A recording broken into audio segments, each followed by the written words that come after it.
بسم الله الرحمن الرحیم. در مورد دانشنامه هزاره یکی از پرسش‌های اساسی این است که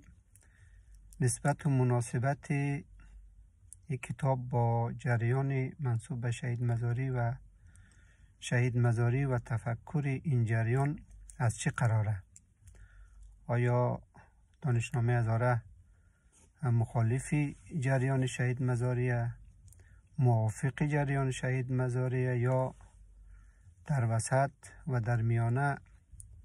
قرار میگیره و کاملا بی‌طرف است؟ به نظر من تمام اصحاب و اعوان و ارباب دانشنامه هزاره را نمیتونیم که با یک حکم کلی و با حکم یکسان در این مورد داوری قرار بدیم،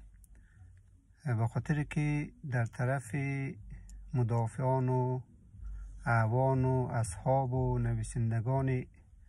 دانشنامه هزاره ما با طیف متنوعی از افراد روبرو هستیم و اونا دارای گرایش ها و افکار متفاوت هستند. من معتقد نیم که همه کسانی که به نحوی در تولید دانشنامه هزاره سهم و نقش داشته مخالف شهید مزاری و یا جریان شهید مزاری باشه. تعداد از دوستایی که در گروه ناظران علمی یا در بخش مشاوران یا در بخش نویسندگان در بخش های مختلف نقش داشته از موافقان جریان شهید مزاری بودند و هستند. شخصیت ها و بزرگانی که در بخش مشاوران یا ناظران در بخش های تشریفاتی نامشان ذکر شده، اونا خو در تولید متن و در سیاست گذاری ها و در تعیین ختمش کلی دانشنامه به نظر میاد نقش نداشته، به خاطر که او بزرگا خو آدمای دلسوز و خیرخواه جامعه هستن. وقتی که اصحاب دانشنامه رفته از اونا کمک خواسته و گفته که ما برای هزاره کار میکنیم و دانشنامه برای هزاره نوشته مونیم، اونا بر اساس همون روحیه دلسوزی و خیرخواهی که برای جامعه داره خواسته که خلاصه دوستا را کمک بکنه و تشویق بکنه و حمایت بکنه و مخاطر موافقت کرده که نامشان باشه. ولی فکر نکنم که اونا همین دانشنامه را قبل از چاپ خوانده باشه یا نظارت کرده باشه و یا اصلا خبر داشته باشه که گپ از چی قراره. صرفا نمزو از سر خیرخواهی و کلان نگری و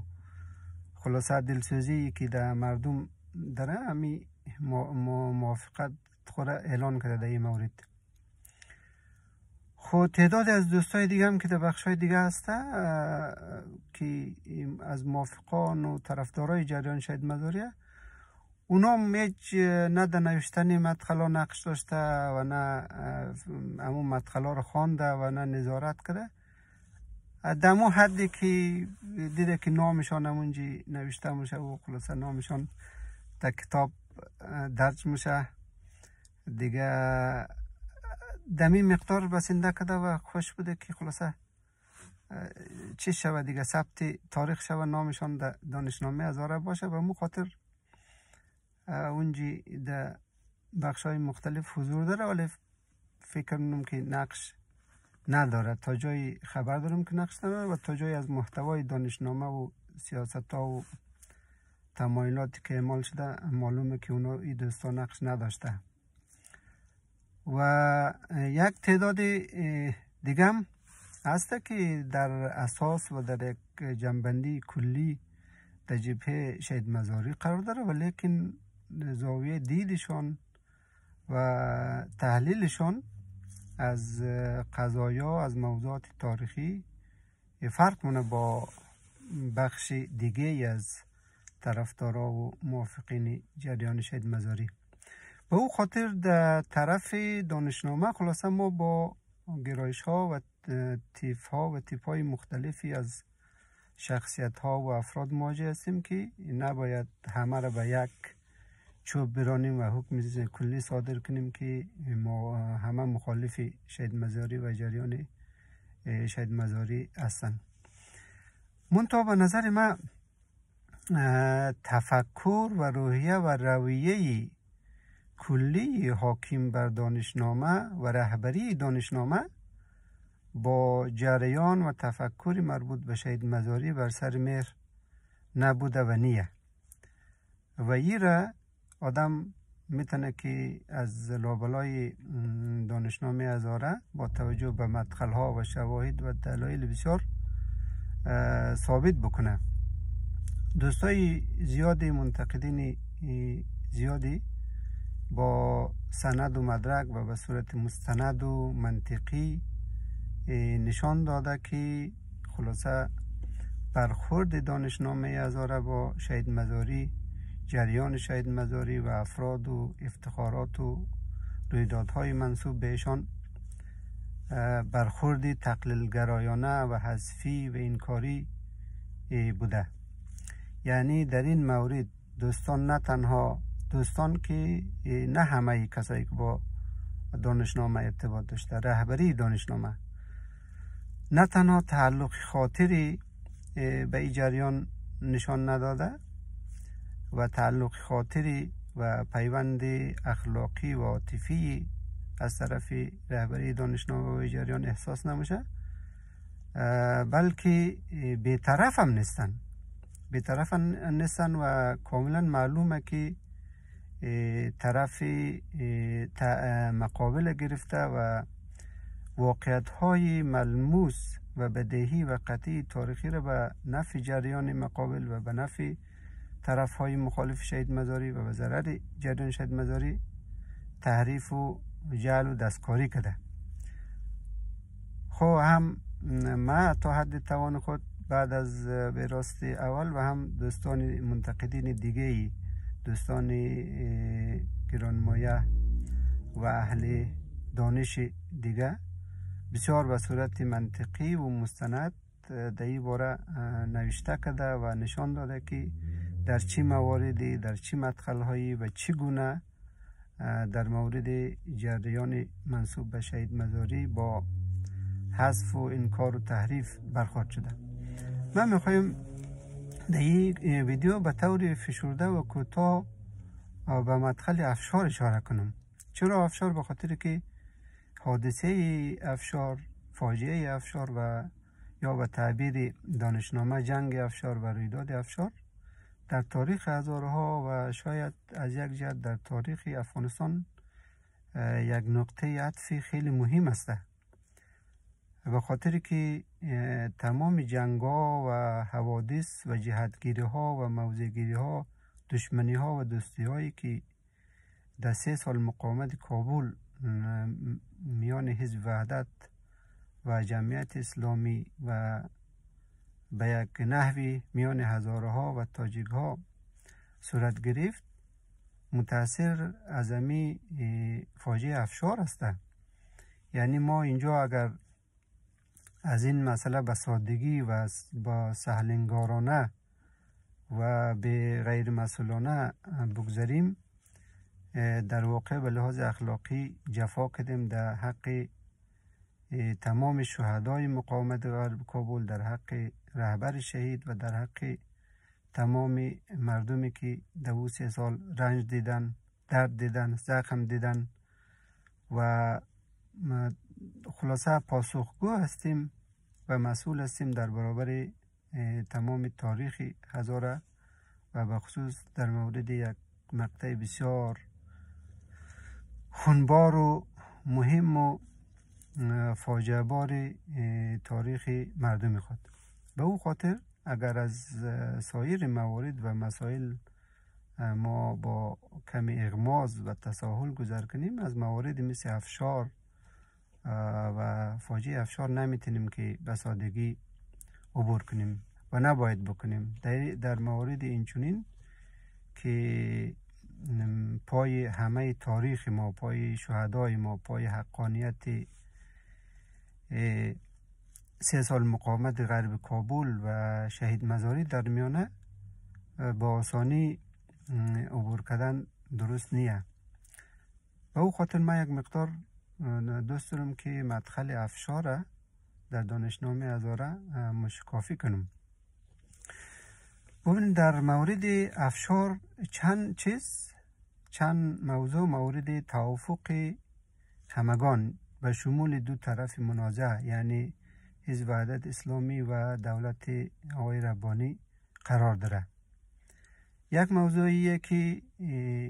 جنگ از طرف دولت ربانی و شورای نظار و اتحاد سیاف شروع شده. یعنی ای که آغازگر جنگ طرف دولت ربانی و شورای نظار و اتحاد سیاف بوده، در این مورد هم شاهدان عینی و شاهدان بی‌طرف، هم طرفداران دولت آقای ربانی و هم حزب وحدت اسلامی اتفاق نظر داره. یعنی تانوز کسی نگفته که جنگ افشار از طرف حزب وحدت شروع شده و آغازگر جنگ حزب وحدت اسلامی بوده. این یک موضوع. بنابراین این که آدم تلاش کنه که نشان بده که آغازگر جنگ دولت ربانی و شورای نظار بوده، این یک چیزی جدیدی نیه و یک ابهامی را رفع نمونه و سوال نیه که قبلا پاسخ خود نیافته باشه. در این مورد اتفاق نظر وجود داره و طرف مقابل، یعنی طرف دولت ربانی هم انکار نکرده که ما جنگ شروع نکردیم. نکته دیگه مورد توافق نسبی البته ایه که در جنگ افشار تخلفات حقوق بشری و نقض حقوق بشری در جریان جنگ صورت گرفته. در این مورد حتی طرفدارای دولت ربانی هم منکر نیه. مثلا من مصاحبه کی شنیدم، مصاحبه آقای یک از سخنرانی های آقای رگستانی را که قبول داشت که در افشار بعضی تخطی ها و نقص های حقوق بشری صورت گرفته، ولی ایشان میگفت که خب چیز نبوده، مطابق قصد و نیت و اهداف فرماندهان نبوده، از الزامات و اقتضاعات طبیعی جنگ در او دوره ها بوده. و بعدشان میگه که خب در جنگای دیگه هم غیر از افشار، در جنگای دیگه هم، در جنگایی که حزب وحدت داخل بوده، سایر جریانات داخل بوده، چون این تخلفاتی و مشکلات وجود داشته. یعنی ایشان تا حدودی و به نحوی نقص حقوق بشری را هم انکار نمونه، ولی خب توجیه مونه و میگه که دیگرها هم در جاهای دیگه و در جنگهای دیگه بری و خالی از این اشتباهات و اشکالات نبوده. یعنی در این موارد چیز نیه، خیلی اختلاف نظر وجود نداره. اختلاف نظر اصلی و سوال جدی در مورد افشاریه که به لحاظ سیاسی و به لحاظ حقوقی کدام طرف مشروعیت داشته، کدام طرف بر حق بوده و روایت کدام طرف در مورد افشار به لحاظ اخلاقی، حقوقی و اسلامی و ملی از مشروعیت برخورداره. اختلاف نظر سرازیه. در این مورد مسلمه که دو طرف روایت مخصوص به خود داره. روایت حزب وحدت دیگه که ما، یعنی ما هزارها یک جامعه هستیم که در 100 سال قبل در بیشتر از یک قرن قبل توسط عبدالرحمن سرکوب شدیم، مورد قتل عام قرار گرفتیم، مورد حذف قرار گرفتیم و بردگی و اسارت کشانده شدیم و همین سیاست حذف و انکار و تخریب و تحقیر و آواره‌سازی و بردگی و اسارت بعد از عبدالرحمن هم در طول بیش از یک قرن توسط میراثداران ایشان و توسط زمامداران بعدی افغانستان در قبال هزاره ها ادامه داشته و بعد از پیروزی مجاهدین و سقوط دولت نجیب الله هم همین روحیه، همین فرهنگ، همین سنت ها و سیاست ها در برابر جامعه هزاره و در برابر حزب وحدت که خود را مدافع حریم و حیثیت و هویت جامعه هزاره میدانست تبارز کرد و سرباز کرد و جنگ ها و منازعاتی که صورت گرفت در تداوم همین سیاست حذف و انکار تاریخی صورت گرفت. خب حزب وحدت در این مورد اشاره میکنه که وقتی که حکومت نجیب در معرض سقوط بود، احزاب ائتلاف هفتگانه‌ای که در پشاور قرار داشت و عمدتاً از متشکل بود از تاجیک ها و پشتون ها، وقتی حکومت موقت را تشکیل داد در اونجا کاملا هزارها را حذف کرد، هزارها را نادیده گرفت و هیچ حق و حقوقی برای هزارها قائل نشد و گفتن ما بعضیشان گفتن ما حق هزارها را، حرف هزارها را بعداً میزنیم، بعضیشان گفتن که هزارها اصلا در افغانستان وجود نداره، بعضیشان گفتن که خیلی کم هستن و در جهاد و مبارزه ضد اشغال سهم نداشتن، نقش نداشتن و مشغول جنگ های داخلی بودن. خب به هر نحوی حضور هزارها را و حق هزارها را و مشارکت هزارها را در دولت موقت نادیده گرفتن و با همین روحیه حذف و انکار و تحقیر در کابل آمدن مجاهدین، احزاب هفتگانه‌ای که موسوم بود به احزاب پشاورنشین در موقع. بعد در داخل افغانستان هم متاسفانه شورای نظار توافقات و همکاری هایی که با حزب وحدت شکل داده بود و با جنبش ملی اسلامی شکل داده بود، اونا رو نادیده گرفت و بر خلاف روحیه همکاری و توافقات و تبانی هایی که صورت گرفته بود، وقتی وارد کابل شدن کاملا یک جانبه برخورد کردن و حزب وحدت را نادیده گرفتن. نه تنها نادیده گرفتن که با تحمیل جنگ ها و با آغاز جنگ های نظامی خواستن که حزب وحدت و هزارها را کاملا از صحنه سیاسی و نظامی کابل حذف کنند. و همین خاطر وقتی که حزب وحدت با آقای مجددی، صبغت الله مجددی، در اثر مذاکرات و تفاهمات به نتیجه رسید، ولیکن وقتی نوبت به آقای ربانی رسید، همه او توافقاتی که حزب وحدت با دولت با آقای مجددی داشت، همه او توافقات را به هم زد، نقش حزب وحدت در حضور حزب وحدت نادیده گرفت و تصدیق شد که حزب وحدت حذف کنه. خب یکی سیاست دولت آقای ربانی در پیش گرفت، خودشان هم منکر نیستن، یعنی خودی طرفداران آقای ربانی هم منکر نیستن که ما در صدد حذف حزب وحدت بودیم، ولی اونها برای این سیاستشان مشروعیت قائل هستند. خب حزب وحدت روایتش همینه که ما یک جامعه در مورد تبعیض و ستم و انکار بودیم و بعد از 100 سال آمده بودیم و حق خود را طلب میکردیم و خواهان عدالت بودیم و این عدالت را و حق را تنها برای هزارها هم نمیخواستیم. ما عدالت را و حق را و مشارکت سیاسی را برای همه ملیت های افغانستان میخواستیم، برای پشتون ها، برای تاجیک ها، برای ازبک ها و خواهان یک افغانستان عاری از ستم و تبعیض بودیم، خواهان افغانستان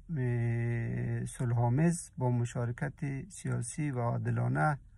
و معنادار و تاثیرگذار همه اقوام، همه احزاب، همه پیروان همه مذاهب در تصمیم گیری و در ساختار سیاسی کشور بودیم. خب در این مورد شواهد و دلایل زیاد از طرح‌های حزب وحدت، از طرح دولت فدرال، از طرح حکومت مشارکتی، از طرح انتخابات بر اساس معیارهای تناسبی و تعدیل واحدهای اداری همه طرح‌ها، موضع‌گیری ها و سخنرانی های رهبر شهید گواهی از این است که حزب وحدت تنها طرفدار حق عادلانه و حضور عادلانه هزارها بوده و مخالف حضور و مشارکت سیاسی عادلانه هیچ طرفی نبوده و بلکه اصرار داشته که همه طرف‌ها و اقوام به صورت عادلانه و متناسب شرکت داشته باشه. ولی متاسفانه برخلاف انتظار و برخلاف رویه و تفکر شهید مزاری و جریان ایشان، چی احزاب پشاور نشین و چی شورای نظار که در میدان حضور داشتن با این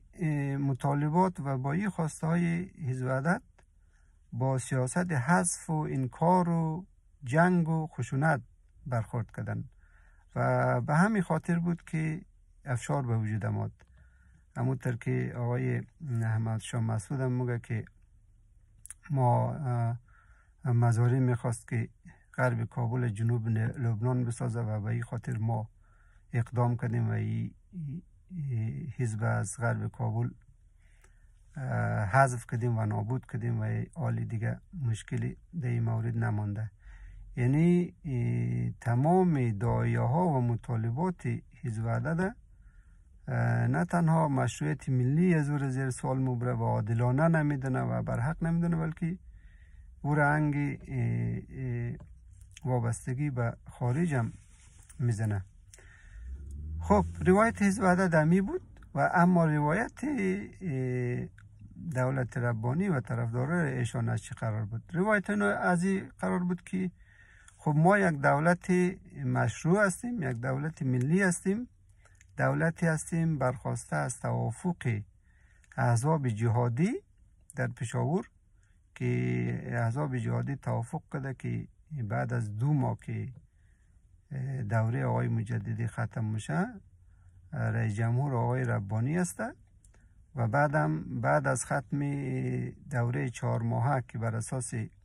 توافق احزاب جهادی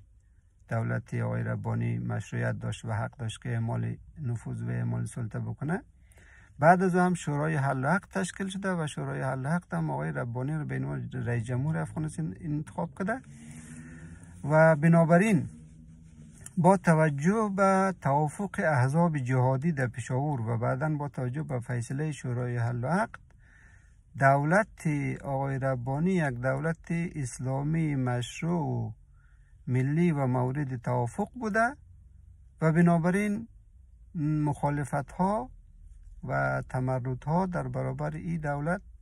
کاملا نامشروع بوده و بغاوت بوده و دولت اسلامی حق داشته که مخالفت ها و بغاوت ها را سرکوب بکنه و مخالفین حذف بکنه. خب این روایت در چارچوب تفکر اسلامی و مبانی مشروعیت در تفکر اسلامی و به خصوص در بین برادران اهل سنت تفکر نسبتاً پذیرفته شده و قابل دفاع و مشروع است. یعنی آقای ربانی و طرفدارانشان بسیار حساب شده و با آگاهی مبانی مشروعیتشان را قسمی روایت میکنه که اونا حق داشته باشن که مخالفین حذف بکنه و سرکوب بکنه. و همین خاطرم بود که در اون جریان آقای محسنی، کسایی مثل آقای محسنی که از طرفدارای دولت آقای ربانی بود، خب شهید مزاری را محارب و مفسد میخواند و کاملا مشروعیت دینی مقاومت غرب کابل زیر سوال می برد و جنگای غرب کابل و مقاومت غرب کابل غیر شرعی و غیر اسلامی میدید، غیر شرعی و غیر اسلامی میدید از همین منظر دیگه، و که یعنی این یک مقاومتی است در برابر دولت مشروعی اسلامی. آقای انوری هم صریحا همین رو میگفت دیگه، منطق ایشان همین بود. ایشان که نمیگفت که این جنگ را حزب وحدت آغاز کرده و یا نقض حقوق بشر صورت نگرفته، ایشان قبول داشت که جنگ دولت اسلامی آغاز کرده و جنگ نقض های حقوق بشری هم ممکن صورت گرفت ولی ایشان میگفت که دولت اسلامی یک دولت ربانی یک دولت اسلامی مشروع بود و گروه های دیگه حق نداشتن که مخالفت کنن و گروه های اگر مخالفت کرده باشن، مثلا یک گوشه شهر در اختیار داشته باشن یا سلاحهای خود تحویل نده، خب این تمرد، بغاوت و دولت اسلامی حق داره که اونا را سرکوب کنه. آقای حفیظ منصور از همین منطق استفاده منه. آقای حفیظ منصور من شنیدم که در یک مصاحبه شان گفتن که خب حزب وحدت و شهید مزاری چی حق داشت که غرب کابل منطقه تحت کنترل خود داشته باشن؟ چی حق داشت که در برابر دولت سلاح داشته باشن؟ چرا نباید سلاحشون رو تسلیم میکردن؟ چرا؟ آقای منصور میگفت خب اونجا یک دولت اسلامی بود و کسی حق نداشت که در برابر دولت اسلامی مقاومت و ایستادگی بکنه. بنابراین اونا مبانی مشروعیتشون را به همون توافق مجاهدین برمیگردانه و به شورای حل و عقد و هر گونه مخالفت یک نوع بغاوت در برابر اسلامی و نامشروع و بنابراین مستحق سرکوب و حذف و نابودی میدانه. اینمی دو روایت در مورد ریشه های حادثه افشار وجود داره. امی دو روایت خلاصه کلان. خب شما باید دانشنامه هزاره رو بخوانید، واقعا با یک دید منصفانه و با یک دید کاملا بی‌طرفانه بخوانید، ببینید که دانشنامه هزاره با کدام روایت بیشتر هم نوا و همسو است؟ با روایت حزب وحدت یا با روایت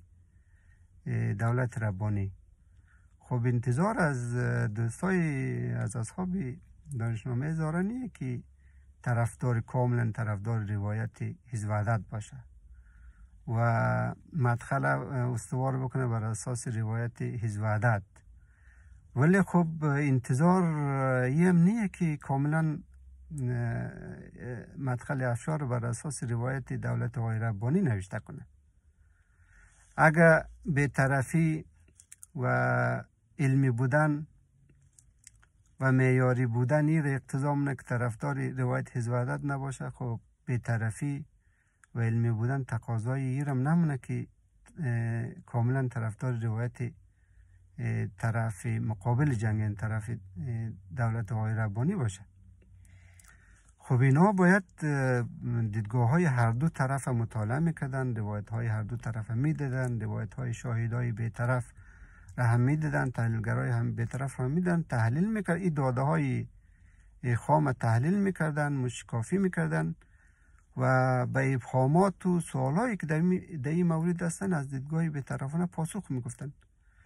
ولی دوستا به هیچ سوالی و به هیچ ابهامی که در این مورد وجود داره پاسخ نگفته. دانشنامه که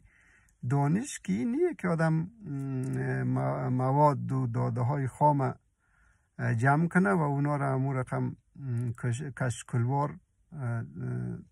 در یک بسته ارائه کنه. خود دانشی هست که داده ها و اطلاعات و معلومات خام از منابع مختلف، از منابع بی‌طرف، از این طرف از اون طرف گردآوری کنه و بعد بر اساس تحلیل علمی و بر اساس معیارهای علمی به فهم جدید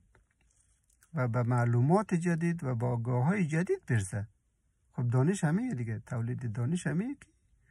و پرسش هایی که وجود داره و به افهاماتی که وجود داره پاسخ بگه و در نتیجه دانش تولید بکنه، آگاهی جدید تولید بکنه، معلومات جدید تولید بکنه. خب در این مورد نه تنها به ابهامات پاسخ گفته نشده که بر ابهامات افزوده شده، نه تنها پرسش ها پاسخ گفته نشده که کاملا به پاسخ مانده و ابهامات جدیدی خلق شده و از نظر سیاسی هم کاملا مدخل افشار بر اساس روایت دولت آقای ربانی روایت شده. یعنی در بخش پیشزمینه های جنگ. اونجا آمده دقیقاً بر اساس همون روایت دولت آقای ربانی اختلافات برگردانده، ریش‌های اختلافات برگردانده به توافق احزاب جهادی بعد از سقوط دولت مجاهدین. بعد اونجا گفته که بر اساس توافق احزاب جهادی آقای ربانی بعد از 2 ماه دوران آقای مجاهدی، آقای ربانی به عنوان رئیس جمهوری دولت موقت افغانستان انتخاب شد. یعنی توافق احزاب جهادی به صورت کلی. بعد ذکر نکرده که این توافق همه احزاب جهادی نبوده، تنها توافق احزاب جهادی مقیم پشاور بوده، تنها توافق احزاب هفتگانه مقیم پشاور بوده. خب این دولت آقای ربانی و دولت آقای مجاهدی که بر اساس توافق همه احزاب جهادی شکل نگرفته بود، ولی در دانشنامه به صورت کلی همه احزاب جهادی ذکر شده، قید همه را نورده، ولی وقتی گفته توافق احزاب جهادی خب همین فهمیده میشه. بعد اشاره هم نکرده که مثلا حزب وحدت که ائتلاف از 8 حزب مقیم هزارجات بود مخالف از این توافق بود و در توافق سهم نداشت. اشاره نشده که حزب جنبش ملی اسلامی در توافق سهم نداشت و نادیده گرفته شده بود. یعنی به مخالفت ها و عدم حضور حزب وحدت که ائتلاف از 8 حزب مربوط به هزارها و شیعه ها بود و به مخالفت و عدم حضور جنبش اسلامی به نمایندگی از ازبک ها هیچ اشاره نشده و قسم نشان داده شده که گویا دولت آقای ربانی مورد توافق همه احزاب جهادی بوده. یک مسئله. بعد شورای حل و عقد هم که ذکر مونه. خب شورای حل و عقد که دایر شده بود که اون مورد توافق همه احزاب جهادی که نبود، همه احزاب که نبود. شورای حل و عقد متشکل بود از مهره‌های دستچین شده طرفدار دولت آقای ربانی. در اون شورای حل و عقد از اکثر احزاب مربوط به پشتونها حضور نداشت، نمایندگان جنبش ملی اسلامی حضور نداشت، نمایندگان حزب وحدت حضور نداشت. خب یک شورای کاملا یک جانبه گزینشی و طرفدار یک گرایش سیاسی بود. خب اگر دانشنامه میخواد که بی‌طرفانه نگاه بکنه، بی‌طرفانه داوری بکنه و به ابهامات پاسخ بگه و دانش تولید بکنه و پاسخهای و پرسش‌های ناگفته رو داون، خب به این موارد باید بپردازه دیگه، این مسائل باید مطرح بکنه. ولیکن به صورت همین رقم کلی قسم روایت کرده که گویا حزب وحدت یعنی همه احزاب جهادی یک طرف بوده، دولت اسلامی که برخواسته از توافق احزاب جهادی بوده و بعداً برخواسته از شورای حل و عقد بوده یک طرف بوده. از میان هزارها و شیعه ها هم حزب حرکت اسلامی با دولت ربانی بوده. بعد ذکر مونه که فراکسیون هایی و جناح‌های و فراکسیون های از حزب وحدت هم با دولت ربانی نزدیک بوده و اینجا فقط طرف مقابل از این دولت و از این ائتلاف احزاب جهادی و خلاصه حرکت اسلامی و جناح حزب وحدت فقط حزب وحدت بوده. حزب وحدت شهید مزاری یک طرف بوده و همه این احزاب خلاصه با پشتوانه حقوقی و اسلامی توافق احزاب جهادی و شورای حل یک طرف بوده. یعنی فضا را قسم ترسیم کرده و روند تحولات قسمی روایت کرده که خب یک خواننده ای که با تحولات از اون مقطع آشنا نباشه، نسل‌های بعدی کاملا حق به طرف آقای دولت ربانی میده، یعنی اونا رو حق به جانب میدنه که علیه حزب وحدت اقدام کرده و برای حذف حزب وحدت جنگ افشار خلق کرده. بنابراین در مورد مدخل‌های بسیار حساس و بسیار مهم و حیاتی و حیاتی مثل افشار، خلاصه رهبری دانشنامه نه تنها طرف مردم هزاره را و مردم خود و جریان شهید مزاری را نگرفته، نه تنها بی‌طرف نبوده، حداقل بی‌طرف نبوده و در میانه ایستاد نشده، که کاملا این مدخله بر اساس روایت دولت آقای ربانی نوشته کرده و سامان داده. به می خاطر است که به می دلیل و به دلایل دیگه ای که سایر منتقدین ذکر کرده، آدم کم کم به می نتیجه میرسه که در این مورد دوستای نه همه کسایی که با دانشنامه همکاری داشته، رهبری دانشنامه بی‌طرف نبوده و بلکه بر اساس گرایشات سیاسی و واقعیت‌های تاریخی را و داده‌های تاریخی را و ضرر جریان شهید مزاری تعریف کرده. نظر از من در این مورد امی است. اگر فرصت بود در مورد بخش‌های دیگه و مسائل و لایه‌ها و ابعاد دیگه دانشنامه صحبت منیم. اگر نبود، من فقط خواستم همین مورد افشار به خاطر حساسیت و اهمیت تاریخی که داره اشاره بکنم. دوستا برا مدخل افشار بخونه و خودشان منصفانه قضاوت کنه که واقعا گپ از چی قرار است. من تقریبا مدخل افشار تقریبا که نه دقیقا 3 بار به دقت خواندم و خلاصه نتیجه گیری کردم. همین چیزی بود که خدمت دوستا برز رساندم.